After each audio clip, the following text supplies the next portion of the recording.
día de hoy les agradecemos su presencia. Como ya mencionó Graciela, hoy vamos a tener la charla sobre las generalidades de la fisiología cardiovascular, junto con mi compañera Laura Valentina Castañeda. Vamos a empezar. Toda la información que tomamos en esta charla fue de estos principalmente 3 libros. Fue Fisiología Médica de Guyton, Fisiología Médica de Boron y la edición número 25 de Fisiología Médica de Gano. La charla vamos a tener 5 temas principales. Vamos a hablar sobre las generalidades de la anatomía cardiovascular, el sistema de conducción eléctrico, el ciclo cardíaco, la regulación del ciclo cardíaco, la presión y el gasto cardíaco. Y por último, sobre las generalidades de la circulación. Entonces, inicialmente, antes de hablar de las generalidades de la anatomía funcional, debemos entender cuál es el recorrido que toma la sangre cuando ésta llega al corazón. Inicialmente, la sangre, el retorno venoso que llega de la cabeza y de la extremidad superior, llegará mediante la vena cava superior. Por otro lado, el retorno venoso que viene del tronco y la extremidad inferior llegará mediante la vena cava inferior. Estas dos venas cavas desembocarán en el atrio derecho. Una vez la sangre pase hacia el ventrículo, pasará por la válvula tricúspide. Posteriormente, este ventrículo eyectará esta sangre. Esta sangre, al ser eyectada, pasará por la válvula pulmonar y llegará al tronco pulmonar. Una vez la sangre se encuentre aquí, esta va a poder tomar 2 caminos, hacia la arteria pulmonar izquierda o hacia la arteria pulmonar derecha, para dar así el proceso de oxigenación a esta sangre. Esta sangre va a volver al corazón mediante las 4 venas pulmonares, ya sea mediante las 2 venas pulmonares izquierdas o mediante las 2 venas pulmonares derechas. Estas venas pulmonares van a llegar al atrio izquierdo. Este atrio izquierdo eyectará esta sangre hacia el ventrículo. Cuando esta sangre es eyectada hacia el ventrículo, pasará por la válvula mitral. Posteriormente, esta sangre que ya se encuentra en el ventrículo va a ser eyectada. Cuando esta sangre sea eyectada, va a pasar por la válvula aórtica y por fin llegará hacia la aorta y hacia el callado aórtico, donde ésta se repartirá hacia la circulación sistémica. Adicionalmente, es importante considerar que el corazón va a estar formado por 2 bombas separadas. Un corazón derecho que se encargará de expulsar la sangre hacia la circulación pulmonar y un corazón izquierdo que se encargará de expulsar la sangre hacia la circulación sistémica. Cada una de estas bombas va a estar compuesto en su parte superior por un atrio y en su parte inferior un ventrículo. Este atrio se va a encargar de aportarle la sangre a los ventrículos. Por otro lado, estos ventrículos se van a encargar de aportar la mayor fuerza contráctil para que, en el caso de ser el ventrículo derecho, expulsar la sangre hacia la circulación pulmonar, mientras que en el caso del ventrículo izquierdo, expulsar la sangre hacia la circulación sistémica. Asimismo, vamos a tener que este corazón va a estar conformado por 3 tipos principales de músculo cardíaco: el músculo auricular, el músculo ventricular y las fibras musculares de excitación y conducción. El músculo ventricular y el músculo auricular van a funcionar de una manera muy parecida al músculo estriado, ya que la única diferencia será que este músculo auricular y ventricular tendrán un tiempo de contracción mayor. Por otro lado, estas fibras musculares de excitación y conducción no tendrán un tiempo muy prolongado de contracción, sino que a su vez esto es lo que van a permitir es que el impulso se libere por todo el corazón y este se pueda despolarizar de una manera ordenada. Asimismo, cuando menciono que el corazón funciona como estas 2 válvulas, como estas 2 bombas, hay que tener en cuenta que estas van a funcionar en paralelo. ¿A qué me refiero con paralelo? Cuando se da la contracción de los atrios, se va a dar no solamente la contracción del atrio derecho, sino también del atrio izquierdo, asimismo con los ventrículos. Cuando se da la contracción del ventrículo izquierdo, se va a dar la contracción del ventrículo derecho. Van a hacer estos procesos en paralelo.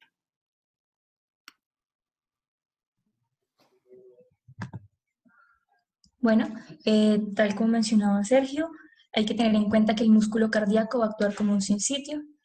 Este sinsitio lo podemos observar que principalmente va a estar formado por unas uniones comunicantes que encontramos aquí en la placa histológica, donde observamos la presencia de los discos intercalados.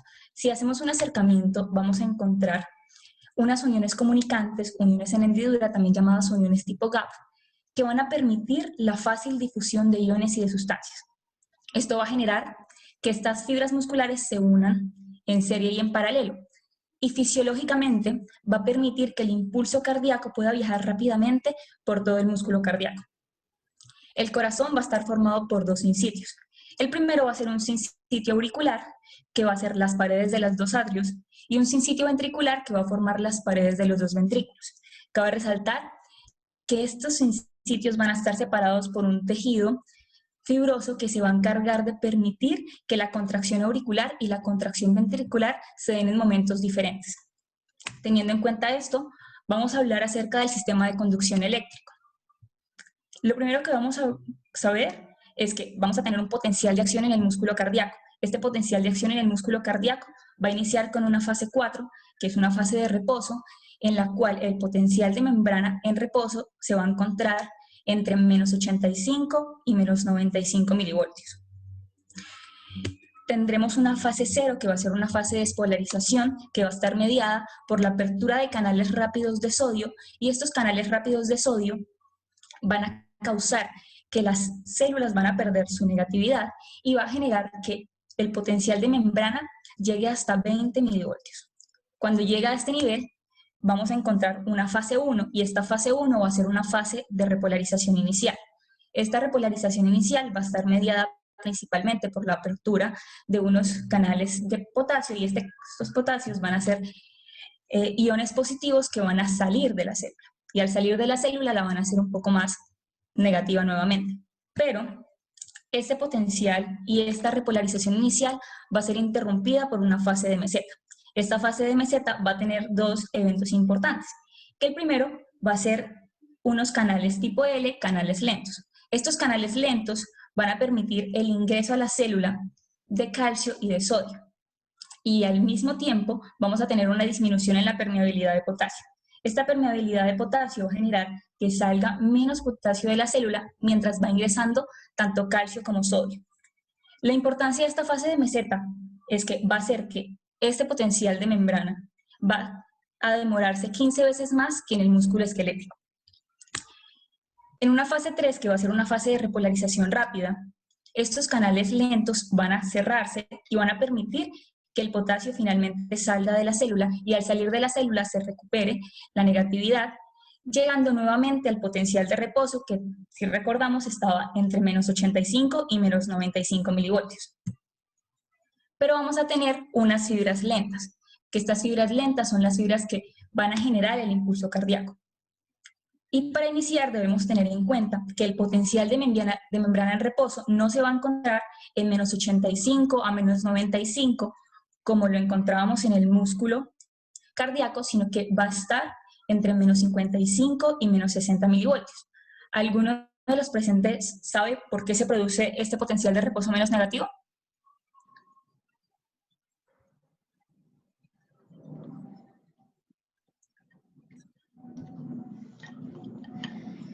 Bueno, este potencial de reposo menos negativo se da porque esta célula va a ser naturalmente permeable a los iones de sodio y calcio. Y esto va a estar directamente relacionado con el automatismo que van a tener estas células. ¿No limpiar las gafas? No, traje otro. ¿Trajiste otro? ¿Compraste? Va a estar directamente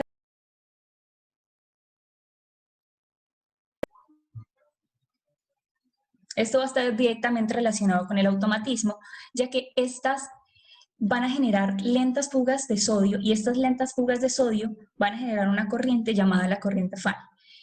Esta corriente de sodio va a generar que se cruce el umbral, que va a ser en menos 40 milivoltios, y al cruzar este umbral se va a generar el potencial de acción, y el potencial de acción se genera por la apertura de los canales lentos de calcio. En este tipo de células no vamos a encontrar acción de los canales rápidos de sodio, porque estos canales rápidos de sodio van a ser activados por voltaje, y en un voltaje, como el reposo de estas células, que serían menos 60, van a estar desactivados. Por lo tanto, la despolarización en estas fibras lentas va a depender de los canales lentos de calcio-sodio. Entonces, si es tan fácil generar una despolarización de la membrana, ¿por qué no se genera una despolarización en todo momento? No se va a generar una despolarización en todo momento porque estos canales lentos solamente van a estar abiertos de 100 a 150 milisegundos, y cuando ellos se cierran vamos a tener una apertura importante de los canales de potasio, y el potasio va a salir de la célula generando la fase 3, que va a ser una fase de repolarización. Teniendo en cuenta que nuestro impulso nervioso se va a generar en el marcapasos fisiológico, que va a ser el nodo sinusal, vamos a tener en situaciones fisiológicas una contracción de 60 a 100 latidos por minuto. También se puede generar este inicio del impulso en lugares diferentes al nodo sinusal, tales como el nodo atrioventricular, y tendremos frecuencias cardíacas menores de 40 a 60 latidos por minuto. Y en el sistema de Purkinje también se puede realizar este inicio del impulso con unas frecuencias mucho menores de 15 a 40 latidos por minuto. Pero regresando al origen de nuestro impulso en el nodo sinusal, vamos a encontrar que el origen en el nodo sinusal va a viajar este impulso por las vías internodales, y estas vías internodales van a ser la anterior, la mediana y la posterior. Y vamos a tener un haz que va a ser el haz de...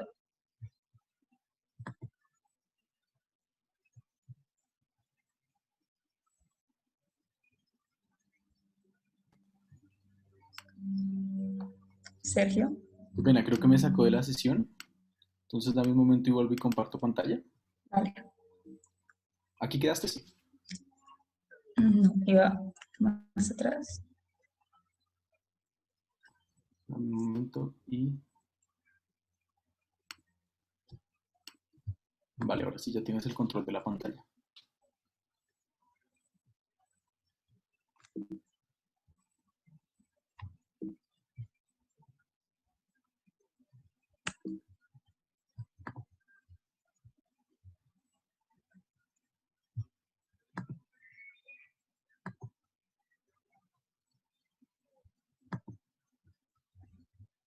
Bueno, entonces continuando, cuando en situaciones fisiológicas se genera este impulso en el nodo sinusal, el impulso va a viajar por medio de las vías internodales al haz atrioventricular, por medio de... Y en este nodo atrioventricular vamos a encontrar que se va a generar un retraso en el impulso, y este retraso en el impulso va a ser aproximadamente de 0,1 segundos. ¿Por qué se va a producir este retraso en el impulso? Porque si recordamos, las uniones tipo gap que teníamos en este nodo atrioventricular van a tener una menor densidad, de modo que los iones no van a poder viajar de una manera tan rápida como lo hace en las demás fibras. Además, vamos a tener este tejido fibroso que va a separar las aurículas de los ventrículos, y también va a ser importante para generar este retraso en el nodo atrioventricular. Luego de que el impulso pasa por este nodo atrioventricular y por el haz de His, se va a repartir en rama izquierda y rama derecha, que estas posteriormente van a generar todo el sistema de Purkinje, que se va a encargar de llevar el impulso a todo el músculo ventricular. Entonces, en el nodo atrioventricular, la velocidad que vamos a encontrar va a ser de 0,05 metros por segundo, mientras que el sistema de las fibras de Purkinje va a tener una velocidad 150 veces mayor, de 1,5 a 4 metros por segundo. Esto va a permitir que el impulso viaje muy rápido por todo el músculo ventricular y que la contracción se dé de manera simultánea. Al llegar este impulso a las fibras del músculo ventricular, van a tener una velocidad de transmisión 6 veces menor a la que tienen las fibras de Purkinje, generando una velocidad de 0,3 a 0,5 metros por segundo. Entonces, vamos a analizar el acoplamiento de la excitación y la conducción. Luego de que se produce el impulso cardíaco, vamos a necesitar calcio intracelular que va a permitir la contracción muscular. ¿De dónde se obtiene este calcio? Tal como en el músculo esquelético, vamos a obtener el calcio del retículo sarcoplásmico. Pero además, en el músculo cardíaco va a ser muy importante el calcio que se va a obtener desde el líquido extracelular, teniendo en cuenta que el retículo sarcoplásmico en el músculo cardíaco va a estar un poco menos desarrollado que en el músculo esquelético, mientras que los túbulos te van a tener un mayor diámetro en el músculo cardíaco que en el músculo esquelético. Entonces, vamos a obtener este calcio tanto del líquido extracelular como del retículo sarcoplásmico, y finalmente cuando está en el sarcoplasma va a llegar a las fibras musculares, se va a unir a la troponina, y esto va a permitir que se unan las cabezas de actina y miosina y generen la contracción muscular. Después de generar la contracción muscular, vamos a tener una liberación del calcio que causa esta relajación del músculo, y el calcio que habíamos obtenido del retículo sarcoplásmico va a volver al retículo sarcoplásmico por medio de unas bombas calcio-ATPasas, mientras que el calcio que habíamos obtenido del líquido extracelular va a pasar por un intercambiador sodio-calcio, y este sodio que ingresa a la célula va a ser eliminado de la célula por medio de una bomba sodio-potasio-ATPasa. Y así se va a lograr tanto la excitación como la contracción muscular.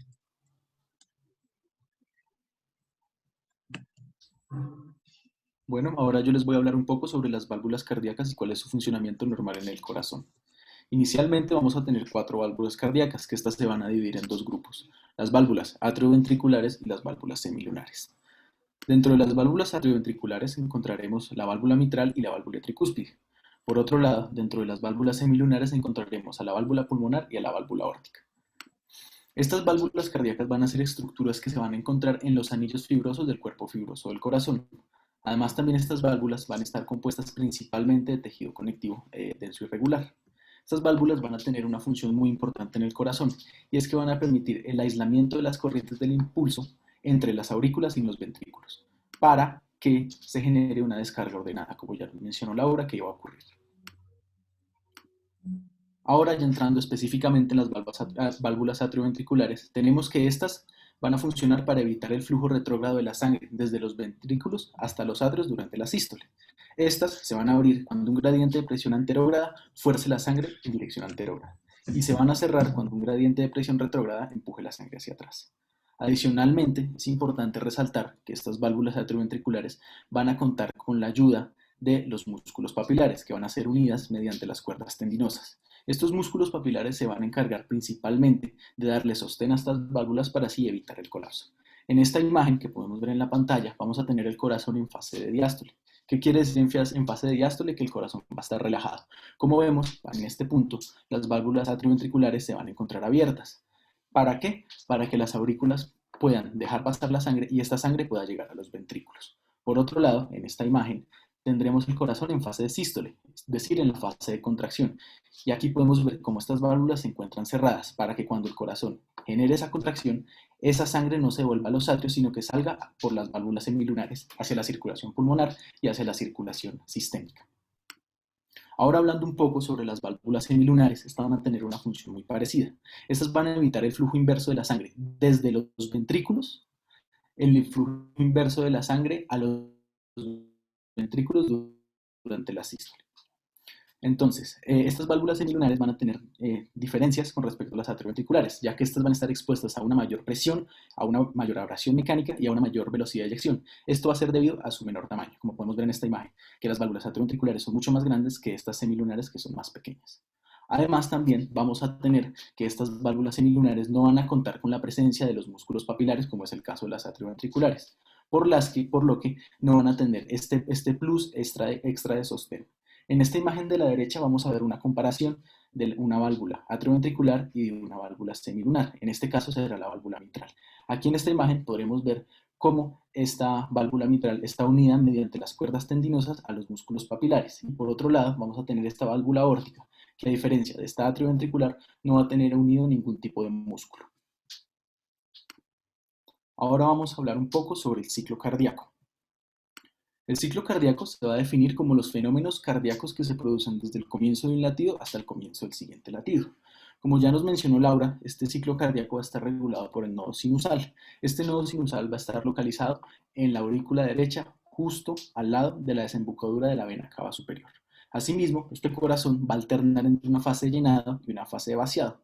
Esta fase de llenado se va a conocer como diástole y la fase de vaciado o de eyección se va a conocer como sístole. Adicionalmente, las válvulas que ya les comenté anteriormente van a funcionar para definir en qué fase del ciclo cardíaco nos encontramos. Nosotros vamos a tener diferentes formas para calcular el ciclo cardíaco, sin embargo, vamos a utilizar esta ecuación que nos dice que la duración del ciclo cardíaco va a ser igual al número de 60 segundos sobre la frecuencia cardíaca. O sea que podríamos decir que el ciclo cardíaco es el inverso de la frecuencia cardíaca. En el lado derecho de la diapositiva podemos ver esta imagen. Esta imagen, este diagrama, recibe el nombre de diagrama de Wiggers. Este diagrama nos va a representar diferentes patrones y nos va a comparar estos patrones. En la parte superior podremos ver los patrones mecánicos y en la parte inferior podemos ver las manifestaciones electrocardiográficas y las manifestaciones auscultativas. Ya más adelante, cuando indaguemos en las fases del ciclo cardíaco, vamos a desglosar esta imagen un poco más a profundidad. Ahora, hay una pregunta para ustedes. Ya ahorita Grace les va a estar poniendo una encuesta para que por favor la respondan. La pregunta es la siguiente. ¿Cuánto sería la duración del ciclo cardíaco si la frecuencia cardíaca es de 80 latidos por minuto? Aquí abajo también está la ecuación si la llegan a necesitar.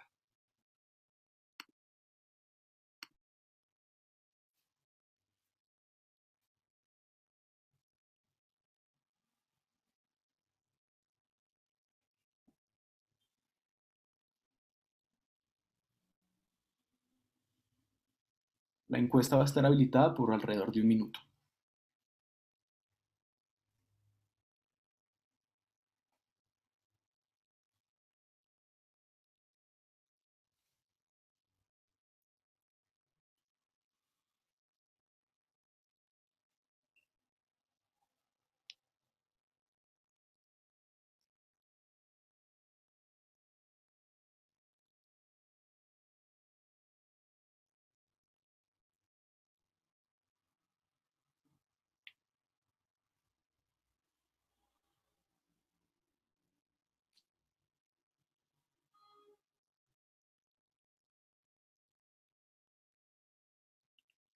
Sí, efectivamente, el 97% de la sala respondió correctamente. Este ciclo cardíaco equivaldría a 0,75 segundos.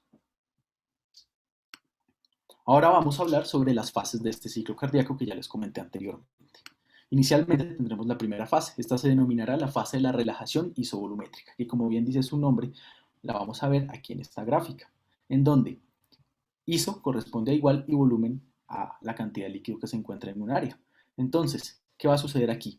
Se va a dar la relajación de los ventrículos. Esta relajación de los ventrículos nos producirá que la presión al interior de estos ventrículos disminuya y por lo que la presión en los ventrículos disminuirá, el volumen se mantendrá constante.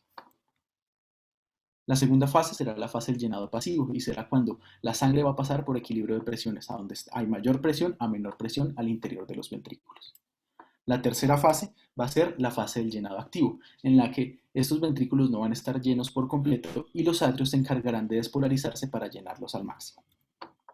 La cuarta fase será la fase de la contracción isovolumétrica, en el que lo que sucederá es que se dará una contracción del ventrículo, sin embargo el volumen se mantendrá constante. La presión aumentará, pero el volumen se mantendrá constante y eso es lo que le da el nombre a esta fase. Y por último tendremos la fase de la eyección, en el que se van a abrir las válvulas, la válvula aórtica y este permitirá la salida del flujo sanguíneo. Con respecto a la primera fase de relajación isovolumétrica, lo que va a ocurrir en esta fase es que se va a producir una relajación ventricular. Esta relajación ventricular lo que va a producir es que la presión al interior de este ventrículo disminuya rápidamente. Gracias a la disminución de esa presión al interior del ventrículo, la presión que se encuentra en los grandes vasos va a ser mayor que la que está en estos ventrículos, por lo que la sangre va a fluir de diferencia de presiones, como ya les mencioné, de donde hay mayor presión a menor presión, por lo que la sangre viajará desde los grandes vasos, por ejemplo, la vena cava superior y la vena cava inferior, hacia el atrio. Gradualmente, esta sangre se irá acumulando en los atrios y esta sangre empezará a aumentar la presión que está en los atrios. En algún punto, esta sangre va a lograr vencer la resistencia de las válvulas atrioventriculares. Por lo que, mirando esta gráfica, sería esta fase, la fase de la relajación isovolumétrica, en la que, como podemos ver en esta línea azul, la presión disminuirá rápidamente. Sin embargo, como vemos aquí en esta línea, el volumen se mantendrá constante. Aquí también podremos ver cómo se va a dar una leve elevación de la presión auricular. La segunda fase, la del llenado pasivo, será caracterizada porque las válvulas mitral y tricúspide se abrirán, ya que la presión que se encuentra en los grandes vasos será mayor, por lo que va a ocurrir un flujo rápido de sangre y esta se va a dirigir hacia los ventrículos. Se estima que cerca del 80% del llenado ventricular se da en este punto. Adicionalmente, la presión de la aorta y las arterias pulmonares van a seguir siendo mayores que la de los ventrículos, por lo que las válvulas aórtica y pulmonar se van a mantener cerradas. Como podemos ver en esta imagen, en esta fase del llenado ventricular rápido, vamos a tener que la presión del ventrículo se va a mantener igual, sin embargo, el volumen va a empezar a aumentar. Y como podemos ver aquí en esta imagen, podremos ver que aún así la presión que se encuentra en la aorta va a ser mucho mayor, por lo que no nos va a permitir esas válvulas atrioventriculares se cierren. Muchas cosas del filósofo, teólogo, religioso. Bueno, la tercera fase se denominará la fase del llenado activo y va a ser caracterizada por la sístole auricular, en la que ¿qué va a suceder? Este atrio se va a contraer para terminar de llenar el ventrículo. Se estima que lo que aporta este atrio va a ser el 20% restante del flujo sanguíneo. Y aquí, para este punto, cuando se dé la despolarización de este atrio, se va a producir la onda P en el patrón electrocardiográfico, como podemos ver aquí. La cuarta fase se denominará la fase de la contracción isovolumétrica, en la que, ¿qué va a suceder? El ventrículo se va a contraer, sin embargo, la presión seguirá siendo igual. La presión aumentará, sin embargo, el volumen seguirá siendo igual. Entonces, ¿qué va a suceder aquí? Cuando el impulso eléctrico que despolarice estos ventrículos aparezca, vamos a poder ver en el electrocardiograma la manifestación del complejo QRS. Aquí va a suceder una contracción, sin embargo, la sangre no va a salir todavía por el tema de las presiones. Para este punto, las válvulas atrioventriculares se cerrarán y cuando la presión de los ventrículos exceda a esta de las aurículas. Aquí, por el cierre de estas válvulas atrioventriculares, se va a producir el clásico ruido S1, como podemos ver aquí en esta gráfica. Para la última fase, la fase de la eyección, lo que va a ocurrir es que la presión del ventrículo, que iba aumentando paulatinamente, se va a hacer mayor a la presión que se encuentra en la arteria aorta y en la vena pulmonar, como podemos ver aquí. Entonces, para este punto, la presión al interior del ventrículo va a ser mucho mayor que la de la aorta, por lo que se nos van a abrir las válvulas semilunares y la sangre va a ser expulsada del corazón. Asimismo, dentro de esta fase de eyección vamos a tener dos subfases, la fase de eyección rápida y la fase de eyección lenta. Aquí, a modo de esquema, tendremos un resumen completo del ciclo cardíaco, en el que la primera fase será la fase de la relajación ventricular, en el que se va a dar la relajación ventricular y la consiguiente disminución de la presión intraventricular que nos va a permitir que los atrios se llenen. La segunda fase será la fase del llenado pasivo, en el que la progresión de la sangre que se encuentra en las aurículas nos va a abrir las válvulas atrioventriculares, permitiendo el llenado ventricular. Recuerden que este ventrículo, para esta fase, quedará lleno aproximadamente en un 80%. Esta tercera fase, que se denomina el llenado activo, lo que va a suceder es que estos atrios se van a contraer para expulsar la sangre que queda ahí y terminar de llenar este ventrículo. Este volumen que aportan los atrios es aproximadamente el 20% para así completar al máximo este ventrículo. Asimismo, cuando se da esta contracción atrial, vamos a poder ver en el patrón electrocardiográfico la onda P. Una vez se da este aumento de las presiones, se va a cerrar las válvulas atrioventriculares y nos van a generar el ruido S1. Para la siguiente fase, que será la de la contracción isovolumétrica, lo que tendremos es que estos ventrículos se van a contraer a la vez y posteriormente, cuando se dio la despolarización de estos ventrículos, se va a poder ver en el electrocardiograma el complejo QRS. Por último, tendremos la fase de la eyección ventricular, en el que esta presión al interior del ventrículo será mayor y vencerá la presión de los grandes vasos, permitiendo la apertura de las válvulas semilunares y la consiguiente eyección de la sangre hacia la circulación, tanto pulmonar como hacia la circulación sistémica. Por último, cuando esta sangre empieza a perder presión, esta sangre va a intentar devolverse hacia los ventrículos. Cuando esta sangre se intente devolver hasta los ventrículos, las válvulas semilunares se cerrarán. Ese cierre de las válvulas semilunares nos va a dar el sonido clásico S2. Adicionalmente, y como última fase, cuando se dé esta relajación ventricular, vamos a poder ver en el electrocardiograma la clásica onda T. Ahora, ¿cuál será la relación electromecánica entre los sucesos que ocurren en el corazón mecánicos y el electrocardiograma? Tendremos que la onda P será la sístole auricular. Tendremos que el complejo QRS será la sístole ventricular o la contracción ventricular. Y por último, tendremos que la onda T será la diástole ventricular, como podemos ver en estas imágenes. Esta va a ser la primera palabra clave que verán ustedes poner en el Forms para poder responderlo. Será sístole. Ahora vamos a hablar sobre el gasto cardíaco. Ya hablamos sobre el ciclo, ahora hablamos sobre el gasto. El gasto cardíaco se va a definir como un volumen de sangre que es expulsado por los ventrículos en una unidad de tiempo.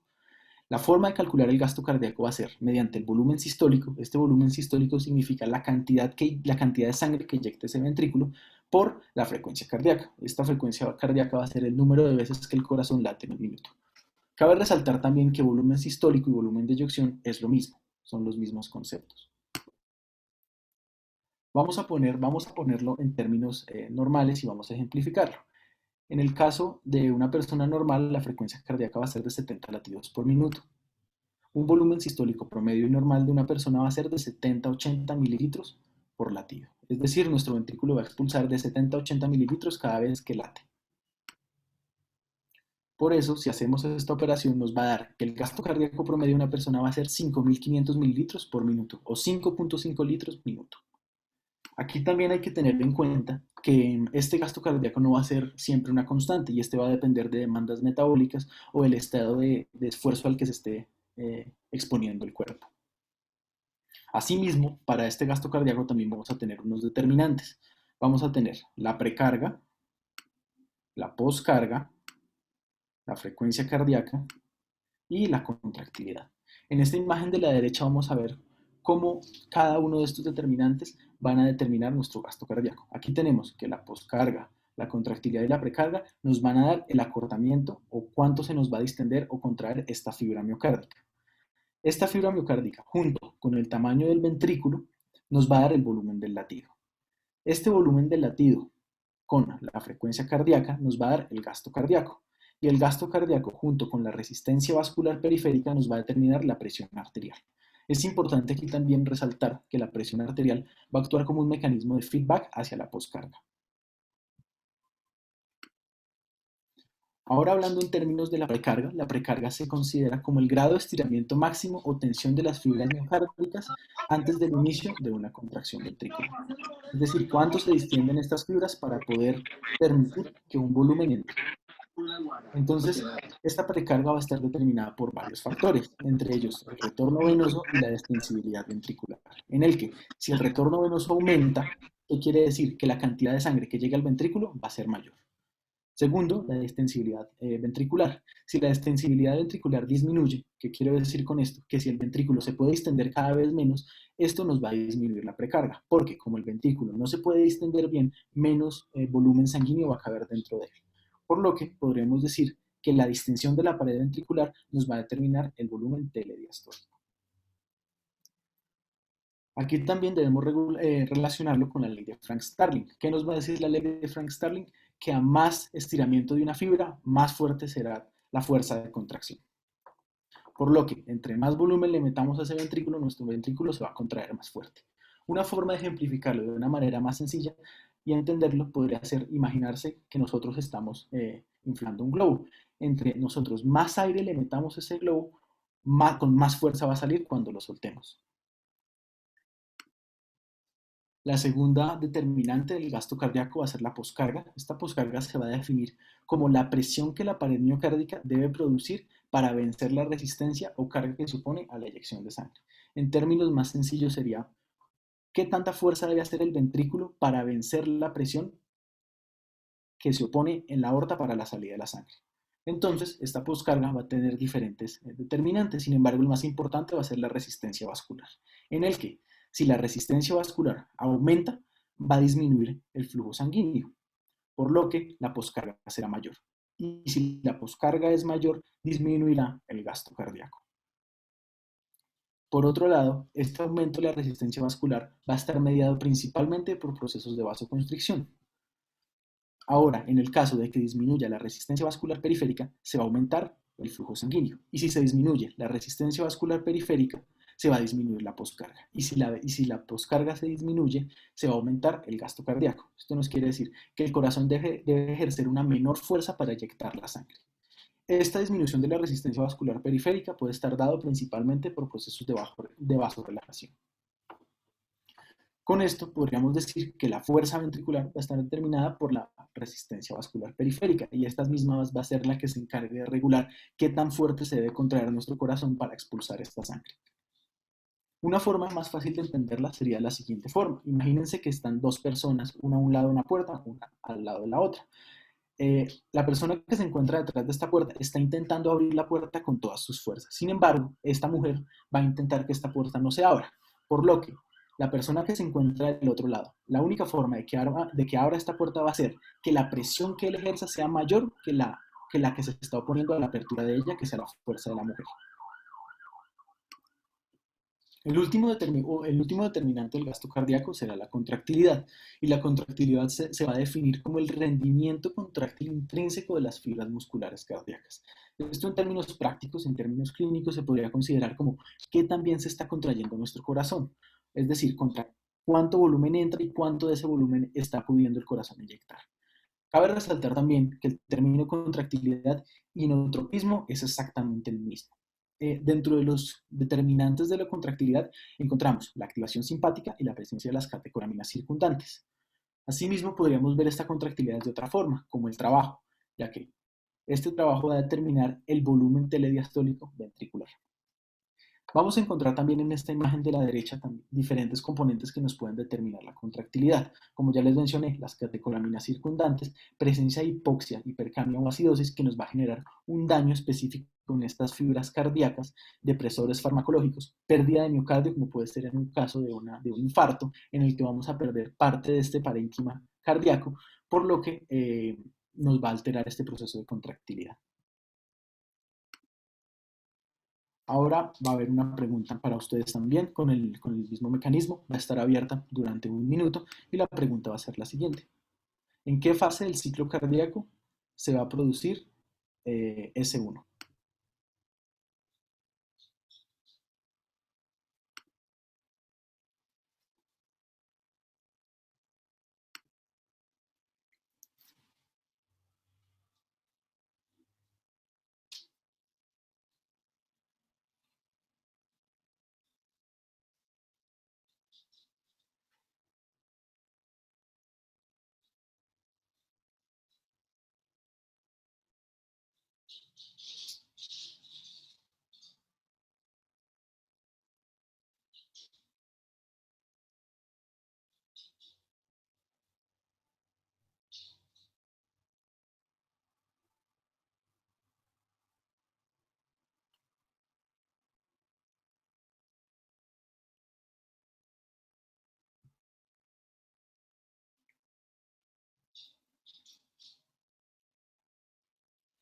Entonces, efectivamente, el 48% de la sesión tuvo razón. Se da en la contracción isovolumétrica, porque aquí va a ser el punto en el que nuestras válvulas atrioventriculares se van a cerrar, para impedir que esta sangre, cuando el ventrículo eyecte, se devuelva hacia los atrios.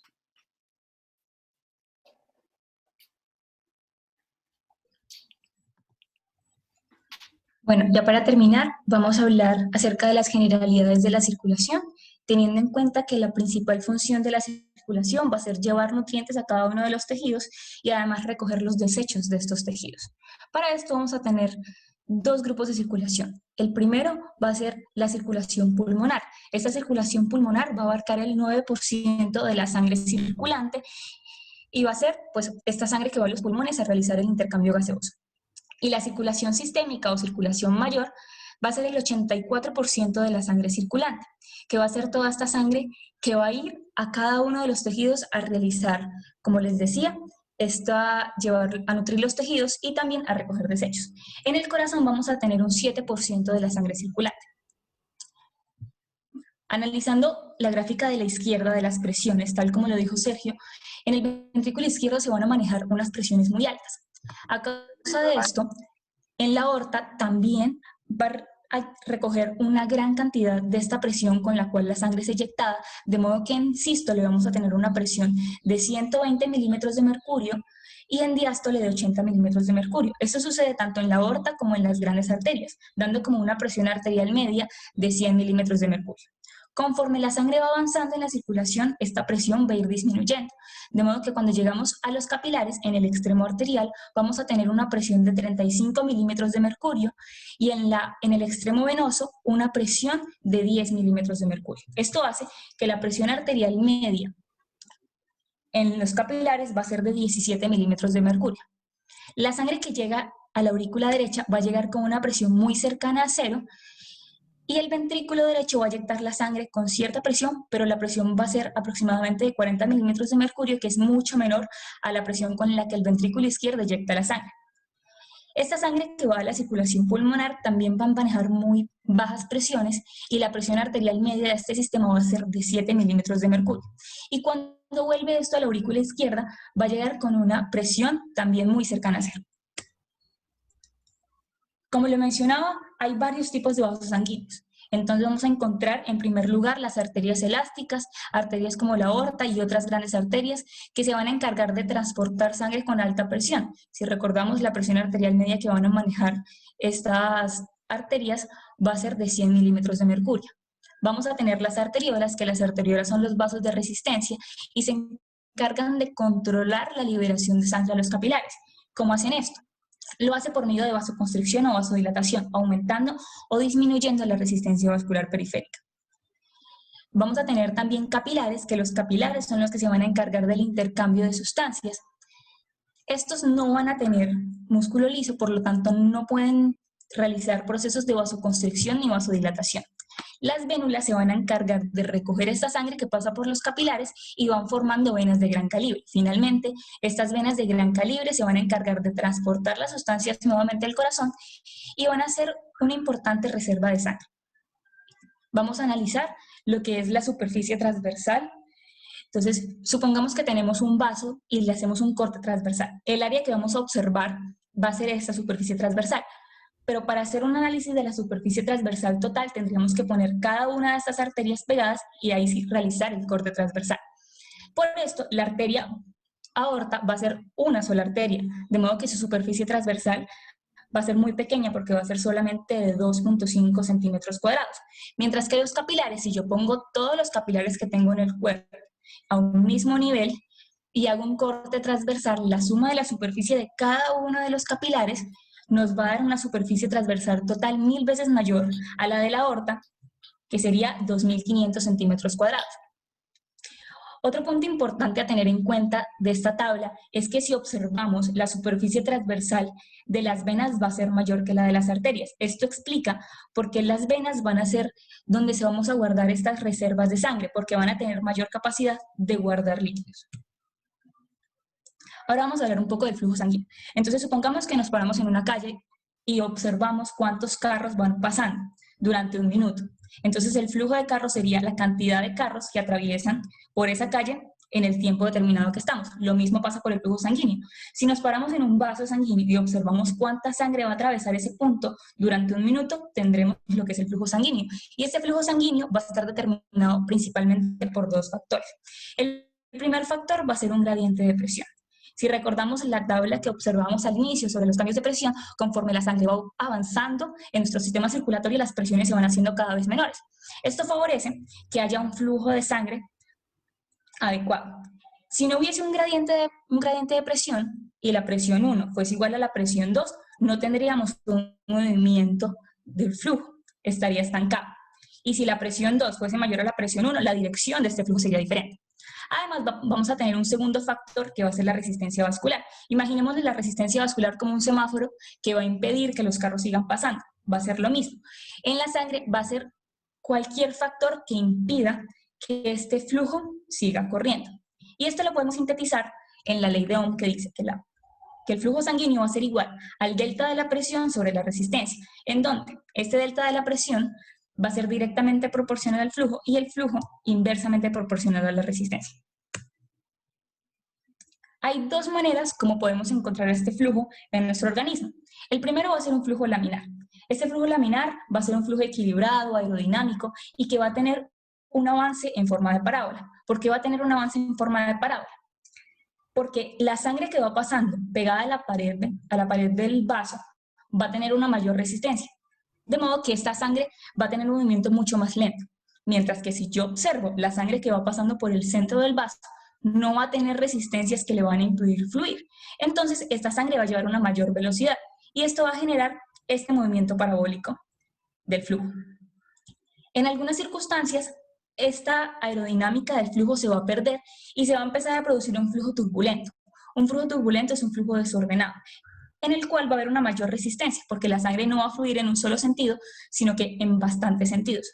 ¿Y cómo voy a saber si puedo tener un flujo turbulento o no? Aquí aparece el número de Reynolds, que va a depender del aumento de la densidad, del diámetro del vaso y de la velocidad del flujo. Entonces, por ejemplo, si yo tengo un aumento en la velocidad del flujo por una obstrucción en el vaso, vamos a tener mayor probabilidad de que se presente un flujo turbulento. Por otro lado, la viscosidad del flujo va a ser inversamente proporcional a este número de Reynolds, haciendo que, aunque se aumenta la viscosidad del flujo, menor probabilidad va a haber de que tengamos un flujo turbulento. Cuando el número de Reynolds sobrepasa los 3000, muy seguramente se va a tener un flujo turbulento en nuestro fluido. Vamos a analizar además la velocidad. Y para analizar la velocidad vamos a tener en cuenta la siguiente ecuación, que la velocidad va a ser igual al flujo sobre el área transversal total. Y vamos a observar la tabla que tenemos a la izquierda. Recordemos que el área transversal total de la aorta va a ser casi 1000 veces menor que en los capilares. Entonces, si vemos la gráfica de la velocidad en la aorta va a ser 23 veces mayor que en los capilares, porque los capilares van a tener la mayor área transversal, que le permite al capilar tener esta velocidad menor, que haya un adecuado intercambio de nutrientes. Y observemos que en las venas, como va a ir disminuyendo esta área transversal, va a aumentar respectivamente la velocidad de la sangre. Ahora, como ya lo mencionamos hace un momento, la resistencia va a ser el impedimento que va a tener el flujo sanguíneo en un vaso. A la derecha vamos a tener un experimento que analiza cómo va a afectar el diámetro del vaso al flujo. Entonces, si tengo unas presiones iguales, que son de 100 milímetros de mercurio, vamos a tener un diámetro de 1, en el cual el flujo va a ser de 1 milímetro por minuto. Si yo aumento 2 veces el diámetro, el fluido no va a aumentar 2 veces, sino que va a aumentar 16 veces. Si yo aumento el diámetro 4 veces, el flujo va a aumentar 256 veces. ¿Por qué sucede esto? Eso sucede porque hay una ley de la cuarta potencia. Y recordemos algo que yo ya les había explicado, que es que si yo tengo un vaso pequeño, mayor va a ser la cantidad de sangre que va a tener contacto con la pared del vaso, de modo que la resistencia va a ser mucho mayor que en un vaso grande en el cual solo una parte de la sangre va a tener contacto con la pared del vaso, haciendo que la sangre que va en el centro tenga una mayor velocidad y por tanto pueda existir un mayor flujo en ese vaso. A la izquierda vamos a encontrar la ecuación que va a representar esto.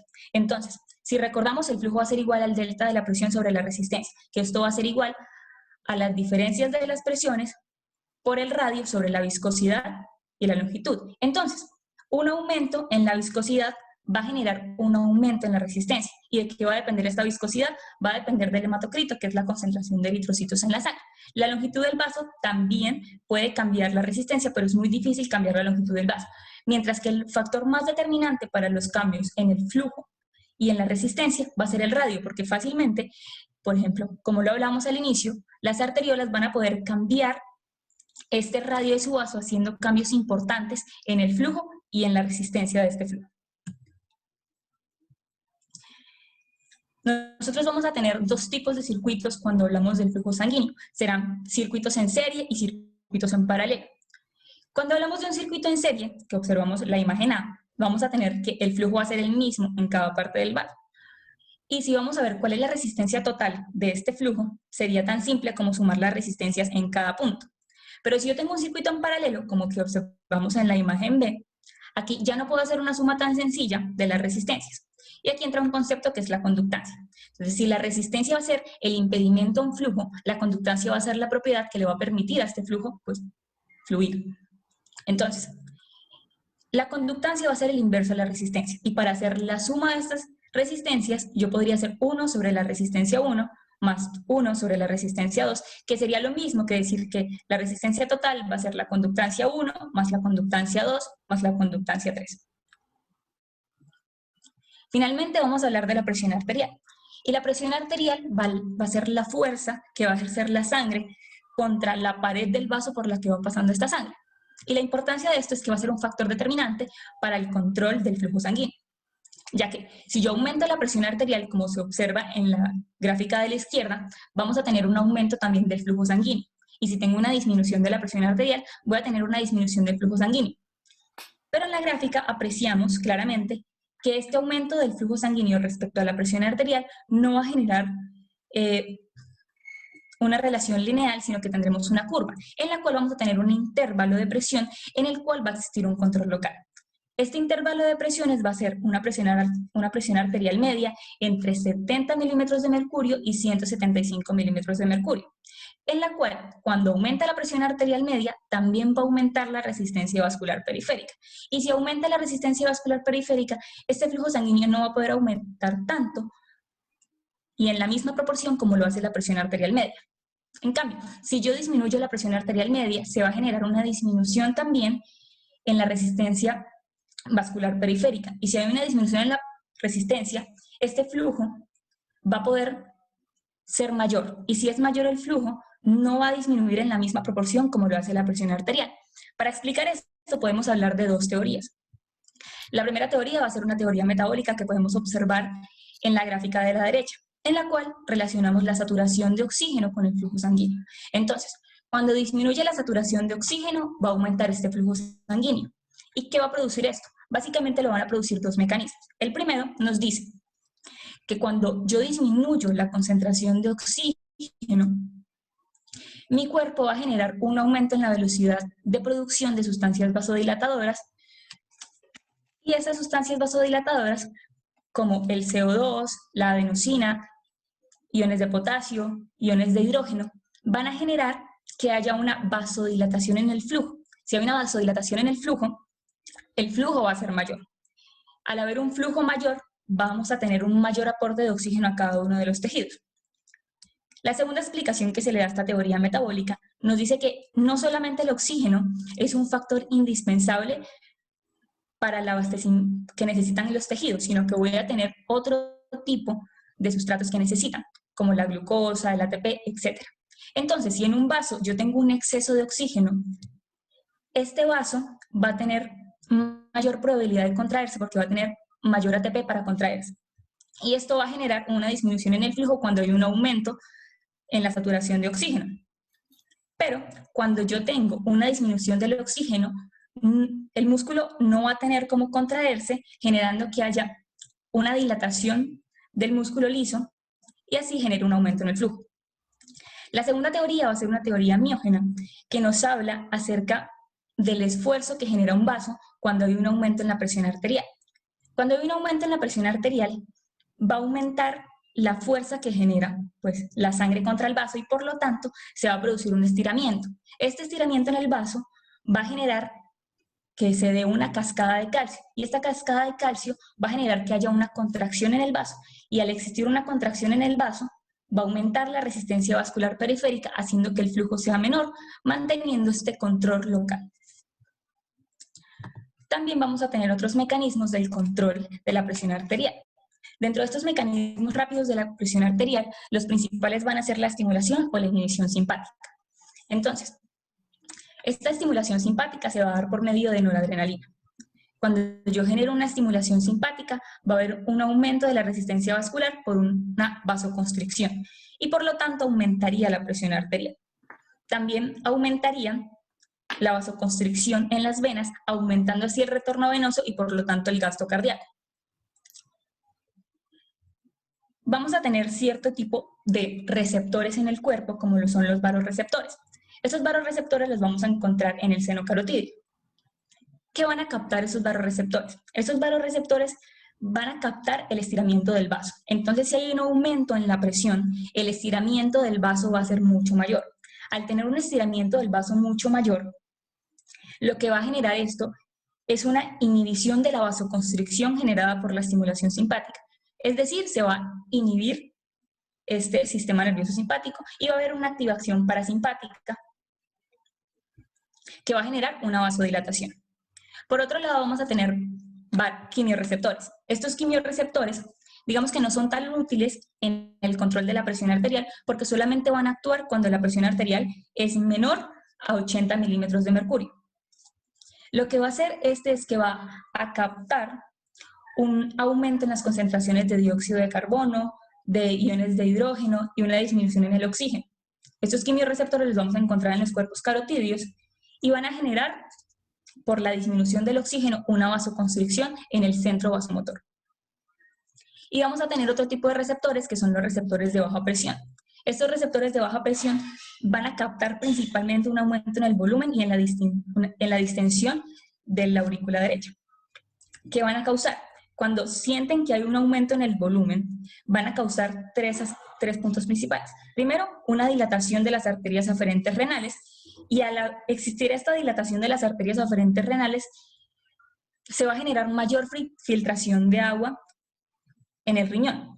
Además, va a generar impulsos en el hipotálamo que van a disminuir la producción de ADH o vasopresina. Entonces, la vasopresina lo que va a hacer es aumentar la absorción de agua. Si yo inhibo la vasopresina, pues entonces no se va a captar tanta agua. generando así una disminución del volumen sanguíneo que va a regular y a disminuir la presión arterial. En tercer lugar, estos receptores de baja presión van a producir péptido natriurético atrial y este péptido natriurético atrial va a favorecer la eliminación de agua en el riñón. Entonces, en resumen, en síntesis, vamos a tener que si aumenta el volumen y aumenta la presión, lo que va a hacer el riñón es excretar más agua, pero si yo disminuyo el volumen y disminuyo la presión, se va a captar más agua. Finalmente, vamos a hablar del eje renina, angiotensina y aldosterona, teniendo en cuenta que cuando hay una disminución de la presión, este eje va a generar la producción de renina y la renina va a estimular al angiotensinógeno que va a generar angiotensina 1, angiotensina 2 y esta angiotensina va a tener dos factores importantes. El primero es que va a actuar como un vasoconstrictor muy potente y en segundo lugar también va a favorecer el aumento del volumen porque va a captar más sodio y por tanto más agua. Además esta angiotensina y este eje también va a favorecer la producción de aldosterona que va a captar más sodio y más agua. Finalmente debemos tener en cuenta que vamos a tener unos mecanismos vasodilatadores, como lo son el óxido nítrico, que es el más potente a nivel endotelial, vamos a tener la bradicinina y la histamina. Cuando llenen el form, les va a salir esta imagen, que va a ser la primera palabra que vieron, y esta imagen. Y para terminar, esta fue la bibliografía que usamos.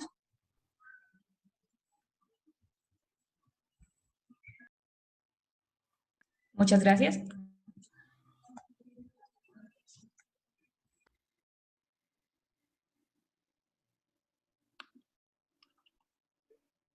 Bueno, si tienen algún tipo de preguntas para los doctores, ahora es el momento de hacerlas y por el chat les estaremos mandando el link de asistencia.